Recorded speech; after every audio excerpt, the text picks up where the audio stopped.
Bueno, voy a revisar los efectos de los fluidos en la macro y microcirculación. Con una introducción, en los pacientes críticos, la reanimación con líquidos, sabemos que es un componente vital para el manejo del paciente. Ahora, el volumen de los fluidos que se va a administrar, eh, como sabemos, no podemos excedernos ni estar en déficit, ¿no? Porque si nos excedemos, se ha visto que aumenta la mortalidad o morbilidad de los pacientes. Hay una curva en U que menciona que siempre debe estar en equilibrio, ¿no? Si te vas a uno de los extremos, aumenta la morbilidad y mortalidad. Entonces, ¿cómo saber en qué momento, o sea, cómo saber cuánto de líquido es lo que le tienes que dar o en qué momento dar el líquido y cómo saber qué paciente que está en shock, al que le vas a dar líquido, te va a responder a ese volumen, ¿no? O, o cómo saber si es por volumen que va a mejorar o necesitas ya vasopresores, ¿no? Para mejorar el gasto cardíaco. Luego vamos a hacer una pequeña revisión de algunas cosas para entender esto. Como sabemos, los vasos sanguíneos están divididos en una íntima, en una media, ¿no? En una adventicia. Entonces, la capa media es donde van a actuar generalmente el óxido nítrico, ¿no? La endotelina, las prostaglandinas, ¿no? Para realizar las funciones de vasoconstricción o vasorelajación que va a ocurrir a nivel sistémico. Bueno, esto es la microvascularización, las arteriolas, donde va a ocurrir el intercambio gaseoso y el intercambio de nutrientes, ¿no? Para la perfusión adecuada de cada tejido. Entonces, como les decía, ¿no? El endotelio va a liberar una serie de sustancias vasoactivas, moduladores de crecimiento, tanto vasodilatadores como vasoconstrictores, ¿no? Promotores de crecimiento, inhibidores del crecimiento endotelial, ¿no? Ahora, tenemos que entender que en la hemodinámica cardiovascular hay una función de circuito que va a estar determinada por el retorno venoso, la función cardíaca, que va a estar determinada sobre todo por la precarga ventricular, y el gasto cardíaco que lo va a dar el propio corazón. Esta curva de presión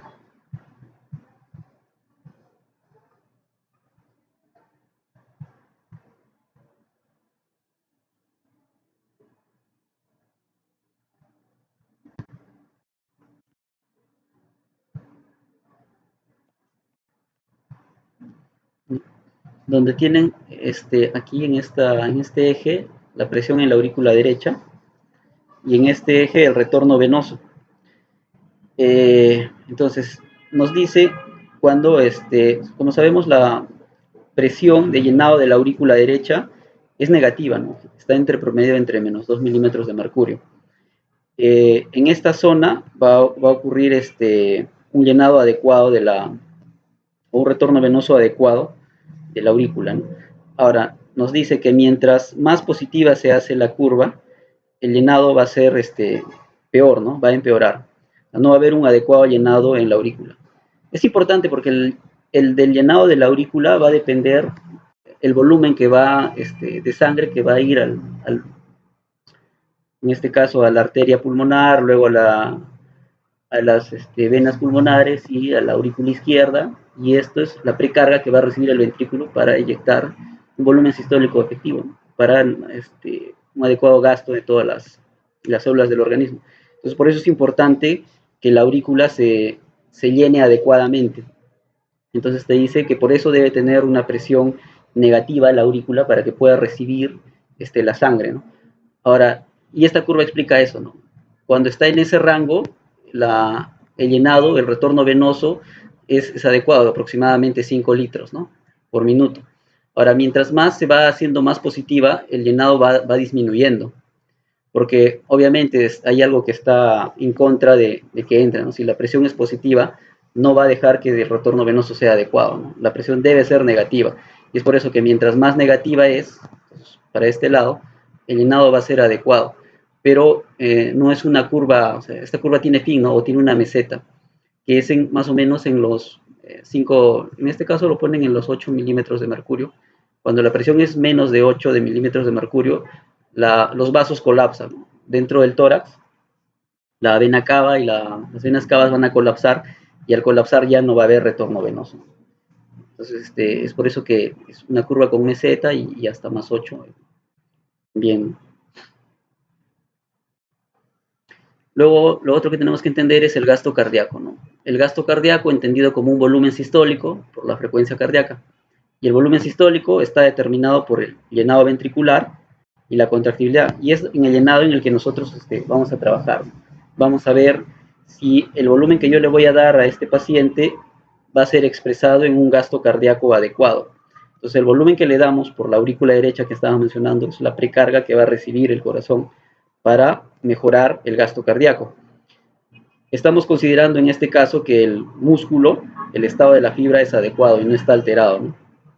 Y la resistencia a la eyección, o sea, la postcarga, la resistencia vascular sistémica tampoco está alterada. Entonces, solamente estamos jugando con estos dos, ¿no? Que es la precarga y el gasto cardíaco. Ahora, el índice cardíaco, ¿no? Bueno, como vemos, el gasto cardíaco es como vemos en la figura anterior, está expresado por el volumen sistólico y la frecuencia cardíaca, ¿no? Ahora, el índice cardíaco este gasto cardíaco debe estar, digámoslo así, indexado o estandarizado para una masa corporal, ¿no? No es lo mismo un gasto cardíaco de un paciente de 8 años que de un paciente de 8 años o de un paciente de 50 años, un adulto mayor. Va a depender mucho de la masa corporal que tengan, ¿no? Entonces se indexa de acuerdo a eso, ¿no? Entonces, como vemos aquí, es la cantidad de sangre impulsada por cada uno de los ventrículos por minuto y por metro cuadrado de superficie corporal. Y como vemos, esto es la edad en años y este es el índice cardíaco, ¿no? En litros por minuto. Entonces, vemos que más o menos iniciamos con un índice cardíaco de 2.5 litros por minuto y tenemos el máximo tope a la edad de 10 hasta los 20 años y luego va en decremento, ¿no? Por el envejecimiento mismo de la fibra y de todo.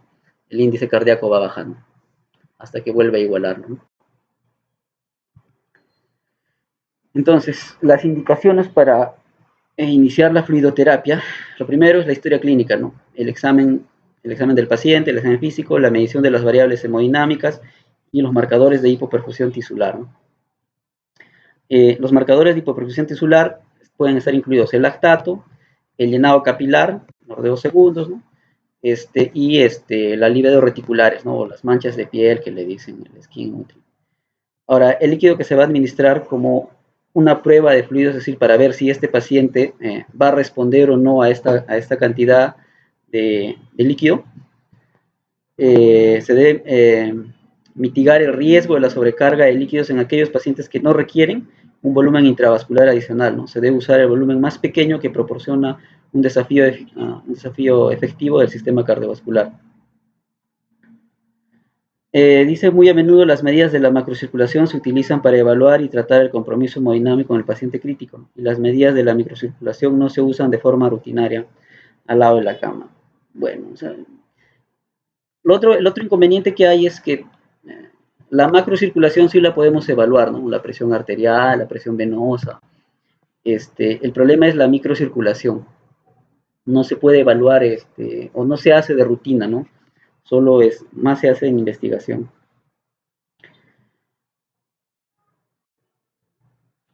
Ahora, nos dice que el aumento de la expansión diastólica da como resultado un aumento de la contracción sistólica, ¿no? Esto es lo que les decía, ¿no? O sea, que un volumen que le vamos a pasar a un paciente, tenemos que ver si ese volumen se va a expresar como un aumento en el gasto cardíaco. Entonces, ese volumen y ese volumen que le vamos a pasar al paciente se debe también ver si es un volumen efectivo o es un volumen no efectivo, ¿no? Si es un volumen efectivo, va a aumentar la presión, ¿no? Va a provocar el estiramiento de las fibras. Lo otro que hay que ver es la presión de llenado sistémica media, ¿no? Esta es la medida de la presión cuando no hay un flujo en los vasos. Por ejemplo, en un paro circulatorio va a haber una presión media sistémica, ¿no? Que es venosa. Ahora, si le ofrecemos una carga de volumen, o sea, una precarga, va a causar un incremento transitorio de esta presión media. Esta precarga va a aumentarnos el retorno venoso y por lo tanto el gasto cardíaco, ¿no? Entonces va a ser dependiente de la ley de Frank-Starling. Nos dice que para que la precarga dependiente veamos si aumenta o no el volumen sistólico o su gasto, debe aumentar. Si el volumen que le das al paciente te aumenta más del 10% del gasto cardíaco un minuto después y luego retorna sus valores basales 10 minutos después de la prueba de fluidos, ¿no? Es un paciente que sí va a responder a una fluidoterapia.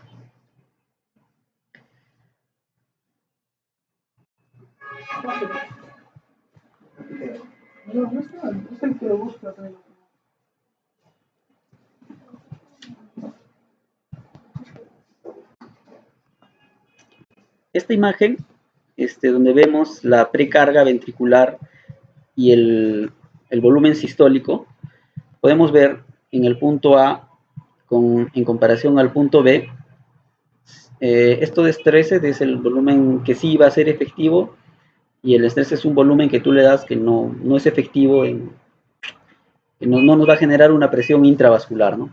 Entonces, en el punto A se le da un volumen que no es suficiente para alterar el gasto cardíaco, en comparación al punto B, que sí le vas a dar un volumen efectivo, que sí va a responder a la carga, y como vemos, con ese volumen, de precarga, el volumen sistólico ha aumentado, ¿no? De A a B hay un gran aumento. Entonces, es a lo que se refiere, ¿no? Pero hay que ver en qué momento de la curva estás, ¿no? Porque si ustedes ven en el punto C y en el punto D, le das la misma cantidad de volumen, pero no aumenta más el gasto cardíaco. Y esto es porque depende en qué momento de la curva estás, ¿no? El gasto cardíaco es dependiente de la ley de Frank-Starling, es decir, la fibra se va a distender mientras más volumen le des y con más fuerza se va a contraer, pero no es infinito, no tiene un punto fijo. Por eso es que es una curva hasta que llega a la meseta, ¿no? Si estás en este punto, por más volumen que le des, ya no va a aumentar el gasto cardíaco demasiado significativamente. Bueno, y en AIE es un volumen, como les estaba mencionando, que es demasiado, es poco, ¿no? No ha generado un cambio, no es un volumen suficiente para generar un cambio en el gasto cardíaco. Entonces, la decisión de dar fluidos está basado en el incremento del gasto cardíaco y la mejora de la perfusión tisular, ¿no? Ahora, no todos los respondedores a prueba de volumen requieren un volumen adicional. Se hizo un estudio en pacientes sanos a los que se les hacía una simulación, se les ponía en la posición de Trendelenburg, o sea, con la cabeza hacia abajo, simulando un aumento de volumen, y esto no significaba que mejoraba su gasto cardíaco, ¿no? Porque eran personas sanas. Hay otros parámetros estáticos, hemodinámicos, que no son muy específicos, ¿no? Como la frecuencia cardíaca, que pueden ser influidas por múltiples factores, o como la misma presión venosa central, que antes se usaba mucho, ¿no? Para determinar si a un paciente le indicábamos o no fluidos. Y ahora ya no se usa más la tendencia de la presión venosa central para indicar fluidos, ¿no? Entonces, nos habla de la microcirculación y la coherencia hemodinámica. Esto va en el sentido de que si el paciente, el volumen que le hemos dado, ha aumentado el gasto, ha producido un efecto, un volumen sistólico efectivo, lo coherente es o lo consecuente es que esto mejore la perfusión tisular, ¿no? Que mejore el suministro de nutrientes a los tejidos. Esto se ve que no ocurre así, ¿no? Y no ocurre así porque a nivel de la microcirculación ocurren otros fenómenos, ¿no? Por ejemplo, el sistema simpático, el sistema parasimpático, el eje de la renina, angiotensina, aldosterona, la vasopresina, los péptidos natriuréticos, van a controlar y modificar el volumen y la presión sanguínea. Por eso les hablaba de que el endotelio va a liberar sustancias vasodilatadoras, vasoconstrictoras, ¿no? Y a nivel de la microcirculación va a ocurrir esto.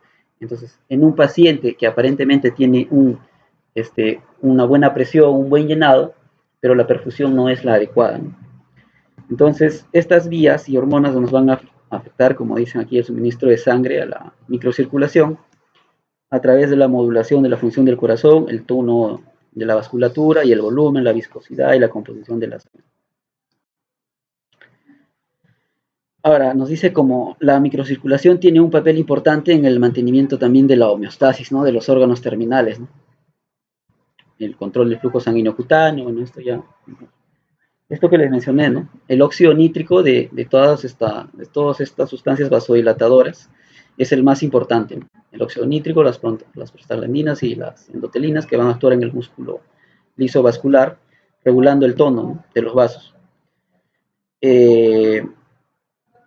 Lo que se llama vasoplegia, ¿no? Ahora, puede haber una falta de coherencia hemodinámica en estados de enfermedad, ¿no?, como en el shock séptico y en el shock hemorrágico, ¿no?, que van a perturbar la perfusión tisular normal.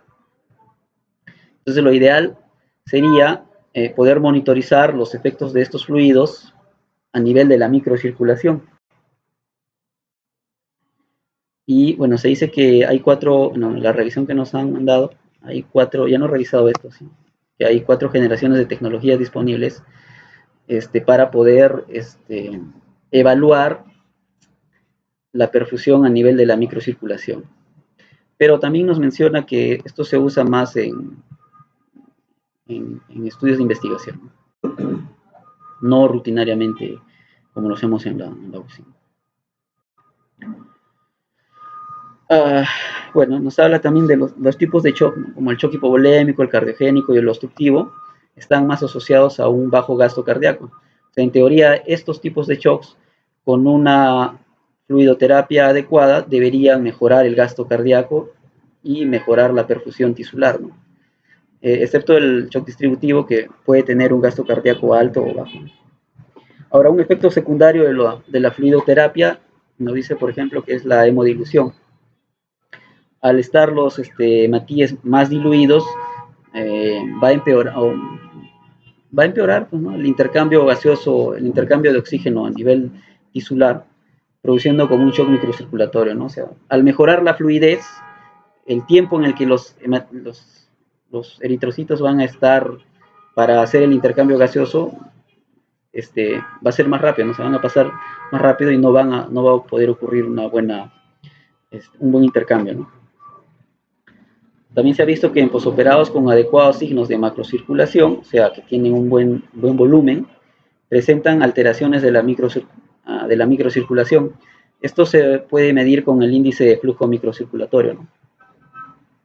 Y entonces se puede saber qué posoperados se van a beneficiar de la fluidoterapia. En la sepsis temprana también, la densidad total del vaso, la densidad de los vasos pequeños y, como decíamos, el índice del flujo microcirculatorio van a aumentar con la administración de líquidos, ¿no? Ahora, el mismo efecto, dice, no se observó en pacientes en las etapas posteriores de la sepsis, definidas como pacientes con más de 48 horas después del diagnóstico.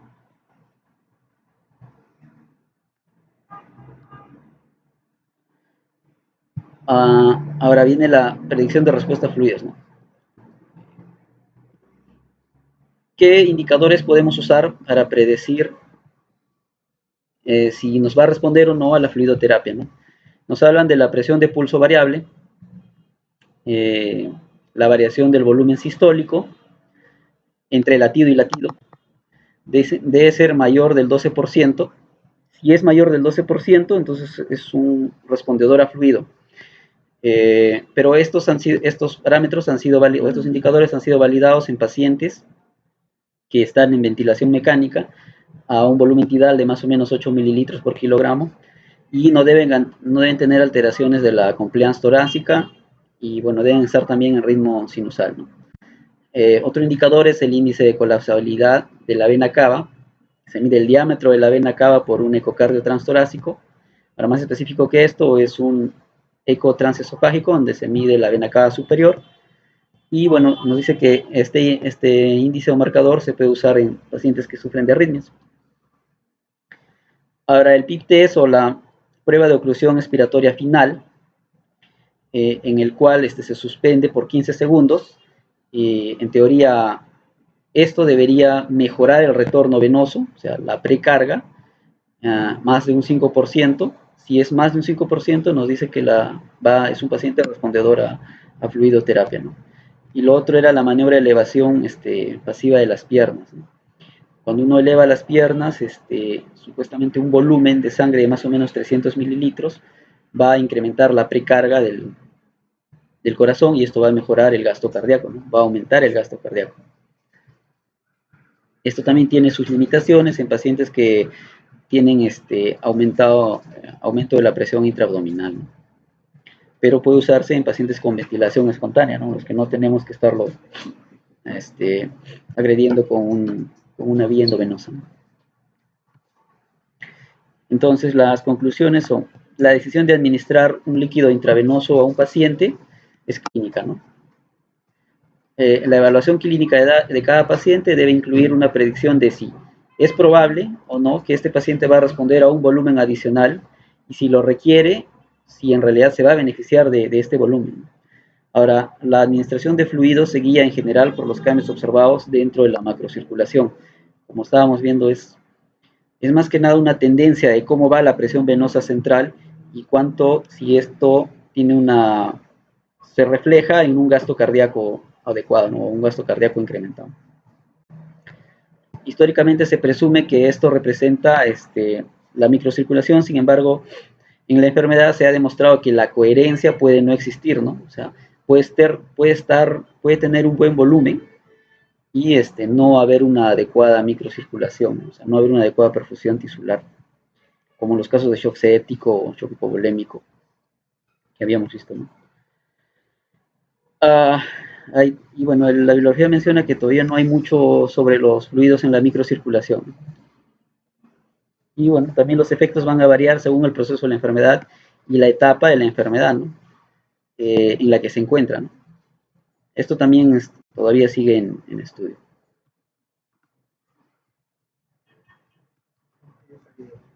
No, no,